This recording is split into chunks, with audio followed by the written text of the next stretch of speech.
地旅客來港冇房住要流落街頭，會嚴懲啲旅行社喎。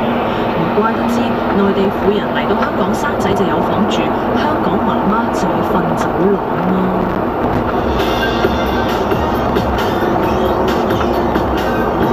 阮子健，港人飲用嘅東江水有死鼠大便同埋避孕套喎，大家都係水，問子我哋係唔會問佢有冇污糟嘢。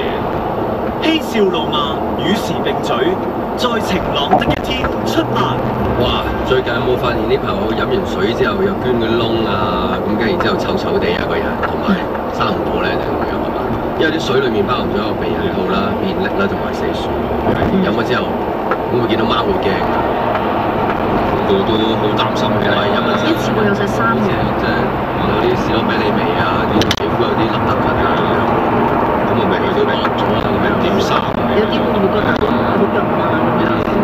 啊！你好自然就清楚啊，真係。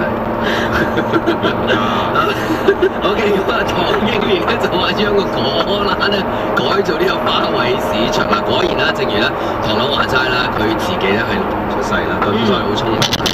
因為最近有幾個題目嘅話，如果要改嘅話咧，不如改嗰啲，但係改嗰啲咧就好麻煩。譬如將廣東道咧就改咗成為星光大道啊，或者將呢一個醫院咧即係改建啊，變成更多大嘅醫院，等可以容納多啲嗰啲咩雙飛啊，即係嗰啲。咁嗰啲梗係唔好搞啦，係咪？咁所以聰明嘅人梗係揀啲啦，即係容易啲講嗰啲咁樣，係嘛？即係作為從政者，我梗係唔好掂啲真係要做嗰啲啦，係咪先？我梗係講啲講咗，然之後聽日我話冇啊。果欄我講話加啲花卉，即係擺啲花枝，擺啲花槽啊喺側邊啊，擺啲兩門吉啫。